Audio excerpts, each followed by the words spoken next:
Hello there and welcome to the Super Eagles Watch podcast powered by Hotsports, the official media partners of the Super Eagles of Nigeria. Victor Godfrey in the company of Social Chappelle and Babajide Guerrero.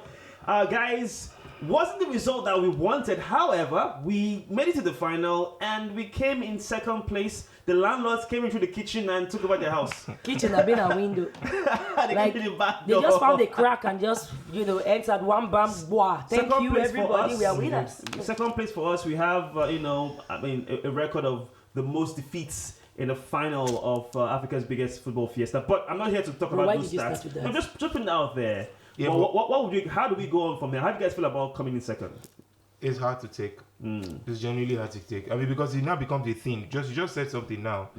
I think you don't want to be the bridesmaid every time. You want to be the bride. You want to be the one that is celebrated and not the person who gets the pat on the back by many people. If we're looking at the game itself, it hurts because I do not think by any shred of the imagination that Cote d'Ivoire are a decent football team. For a lack of a better word, I think they're absolutely abysmal. That's shade. But they're actually very terrible. But it's just that you can be that terrible. And my question is, how did we lose to Cote d'Ivoire? That Cote d'Ivoire side, they have absolutely no creativity. Really? They have no. But that's the truth. Really? I mean, but it hurts because I think if we're going to lose to a football team that's actually very, very good. They're not a very good football I'm sorry, side. that's why I'm going to cut into this conversation. Credit to the Ivorians. They have tried. Cote d'Ivoire, they did a fantastic job. I saw a couple of their games in real time. And I will tell you that the core of their quality is shown. One side that they managed to walk back to back and still manage, even in all their mess, to field their players and remove players and still field them in. They were not exhausted like our people. And Digrat, as the young player of the tournament, that guy, he schooled online. Online was just running like a Christmas goat. We can say that they had an off day. I'm not against what you said. Because he said they didn't have creativity. They had the most crosses. Even when they substituted Sejore out. I'm sorry, when you look at the attacking that's what they've done all tournament their long. link-up play was linking much better. It was all crosses. We quenched for fun now. I think the highest goal scorer for the tournament before this one. I think where Super Eagles got it wrong. But they did better. I think where they got it wrong was that tactically, we did the same thing and we failed to adapt. Yeah, we failed to adapt. And Pesaro showed that, it's like a one directional monologue kind of man, or monotony rather, just one thing. And that right there is what you don't want to fall into. At the beginning, Samuel Chukwueze had no business starting that game.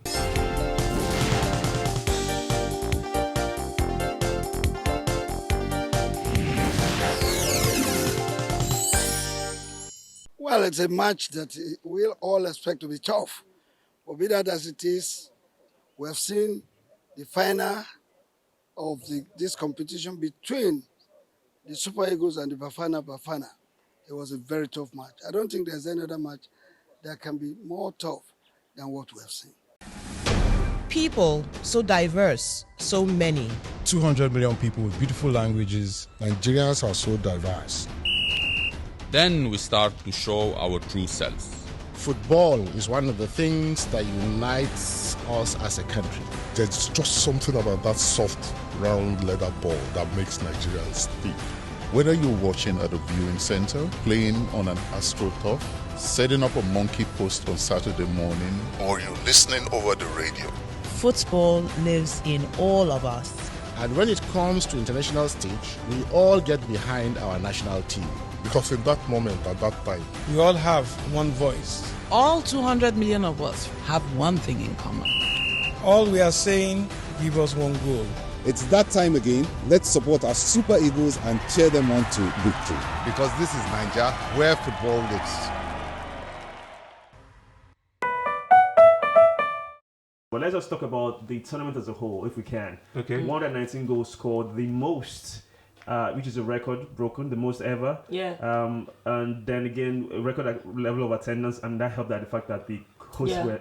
As it should be. Sorry, that helped that the team, where the venue of which the competition was taking place, they were still very much in the thick of things, as well as everything just seemed to showcase They that just this was the like best football so far. because my apologies.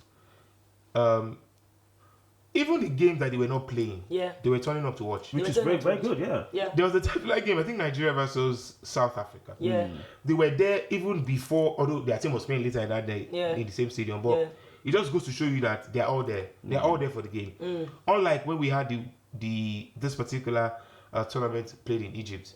The moment Egypt got knocked out, round of 16. Yeah. it was, I mean, it talk was about terrible. Tunisia '94. I mean, it was just literally It was- empty But that was stadiums. that was another era, and I would say different this. era of I'll football, say yeah. that they managed to make see the closing ceremony. It was beautiful. It's had the same vibes as the opening ceremony, and for me, this final was a testament to how crazy cool this tournament has been.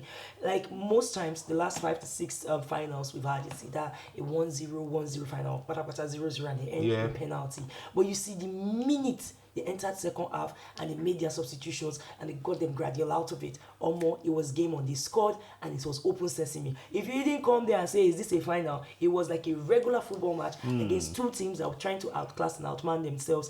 And even as a Nigerian, I know I'm disappointed on one level. We are. But no, I'm not as disappointed because you see some people say that this final, Super Eagles didn't play so well. But they were outclassed and outmanned. And that's what football they be. Not be every time. If I had to lose, I would rather lose to a team that took the game by the scruff of the neck and went ham. That went ham every second of the game.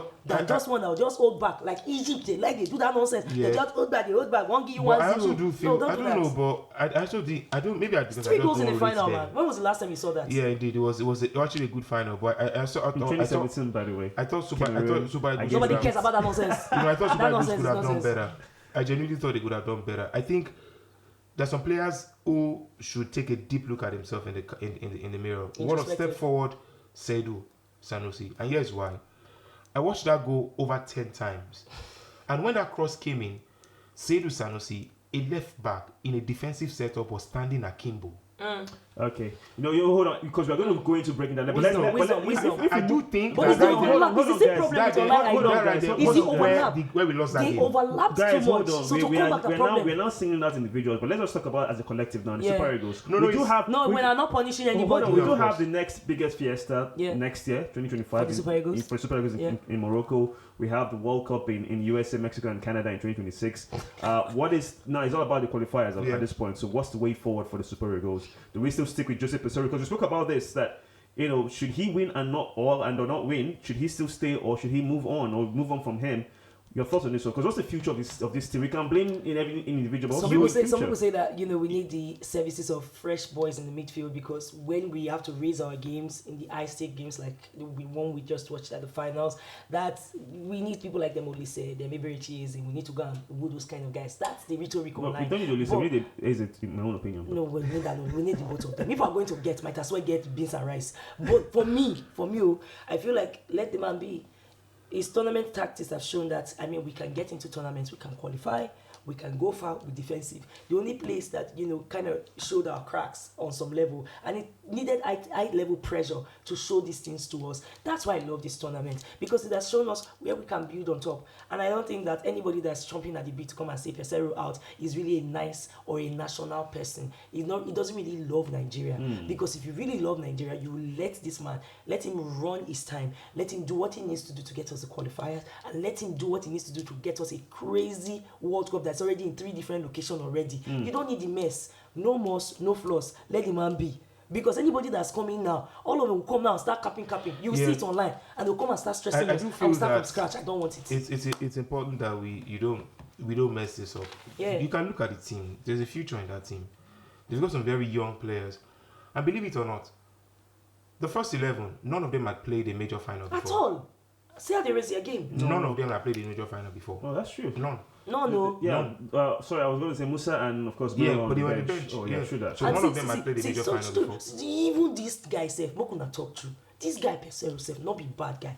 Because any other coach will begin to send all the old guards in because of the way they used to do. Yeah, Baba used to do that kind of thing now. I- Even our dad went but you gotta respect what he this go team bring has the been old able guys to. in. But no, he trusted what he had. Yeah. There might be a problem with he's very, very dogged with what he does, but also he has the conviction of that this result has come out more. I think eventually we have to understand that when you have something that works, there's no point changing It's it. not broke, don't fix it. Right. So I wouldn't say there's no perfect manager, there's no perfect scenario in football. You make good with what you have. If we can fix the midfield, maybe we still have a lot of time to qualify. You got to the finals of a tournament, and when you were not even rated to reach semis. Maybe it's a good thing that you didn't win it. Yeah. Just so you don't blow yourself out of the proportions and you don't probably just get ahead of yourself. It's a lot of work, but you can see that there's work. You can see the quality of players. You can see that we got some decent players that even didn't really get to play in that tournament. Yeah. Yenemechi didn't get to play. Ours didn't get to play. Exactly. A lot of the times, Paul Onuachu was on the fringes. The bottom line is that it's a very good squad. It's a very good squad of players, and they seem to believe in the manager. They seem to trust his process. Family, there's a synergy. And at the end of the day, the qualifiers are around the corner. The last thing you want now is to chop and change too much, because when you do that, because the same 23, 24 players will still be the same ones to prosecute all the games. Take it or leave it in the quarterfinals. And there's a big one coming up. The Morocco one next year, the World Cup as well, which all these players will know it's high time they get to the World Cup. So I think they should hold their head up high, including the coaching crew, and we're absolutely proud of the team. Yeah, very proud. I mean, 9 people have already sacked their coaches already. Let's not be 10. Let everybody just respect themselves. Because you see that Regragui, that guy today smart, and if we go play for that Morocco matter, we need guys when we say they trust themselves. Yeah. They can plug and play. Just the way South Africans have managed to do that with about 9 players from Mamelodi, guys from Orlando Pirates, and all the other local leagues that they have. I need us to have a core that is same of same. As the French would say, c'est la même chose.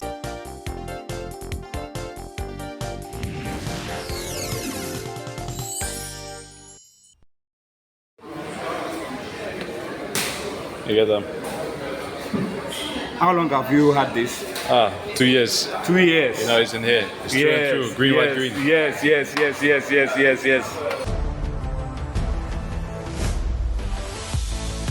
What else do I like about MTN Nigeria apart from work? The amazing talent here and the courses we support as well. It's an environment that fosters innovation. I love the ads. Adapoto and Jerry. I think those ads were really, really good. I like how MTN continues to invest in the country and we continue to invest in the people through its MTN Foundation. What do Nigerians and MTN Nigeria have in common? Football. Our love for football. Football. That's why we are the official communications partner for Super Eagles.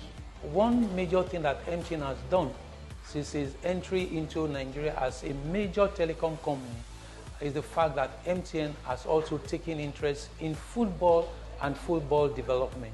Super Eagles, we are cheering you on to victory. Go Super Eagles, we're rooting for you because this is Nigeria, where football is.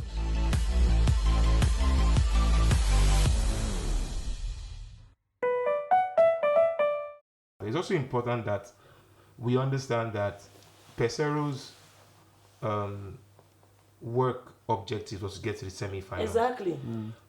Yes, he got to the finals and he wanted to win the whole damn thing, and he could have, but sometimes in football it's all about lapses, it's all about moments, and sometimes fantasy are actually quite real, because if not be for fantasy, team like Cote d'Ivoire should not be winning the tournament. Also, just an aside. They lost 4-0. Just an aside, bro. And then the person that scored, the person that scored their goal almost lost his life to cancer. But he came back from the dead. That's the testimony.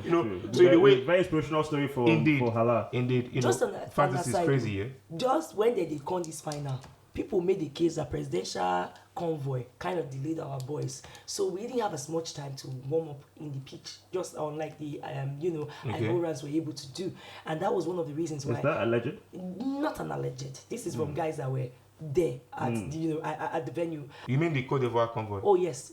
So they had to kind of wait, and that took time away from their time they would have gone to be on the pitch to warm up. Did it affect Cote d'Ivoire too? No, those guys were already on the pitch. They were doing their warm up. They were testing their legs and whatnot. And that was why you saw that a lot of the energies in the first half was all high tempo. Pesero was getting, booked because the guy was all energy, and everybody was like, "You are playing." I also feel in the way the officiating was suspect. It was rubbish. But hold on, before we get to all, I know we have so much to break down and talk about, but obviously, like we said, one thing we are proud of is that the Super Eagles have, put the name back on the map. Everybody recognizes how good the national team from Nigeria really is. So big ups to the Super Eagles. Unfortunately, we didn't get the gold. The hashtag is Let's Do It Again. Hopefully, we can be successful in the next competition. Thank you guys so much for being a part of this journey. It has been amazing from day one to this point. Of course, Swasha Pell, Babajide Guerrero, thank you guys so much. Indeed. And of course, you are fantastic viewers, either watching at home or on the go. Please continue this conversation on social media. Let's show the support to the Super Eagles. X, Facebook, Instagram, and of course, YouTube. Let's know your thoughts. We love you, Super Eagles. We love you. I don't pick anybody to come and start blaming up and down because I don't start that wish. Man, I not do amo. I see them they bring it what become out. Man, I not do amo. These guys they get mental health. Mental health. All right. Now on that note, Please. that very very fantastic note. Protect them. Let's all win together, lose together, all one nation. To be honest, guys. Until next time, be good, be safe. This is not the end. We shall definitely return. It is bye from us. This isn't goodbye. Ever when the better to Bye for now.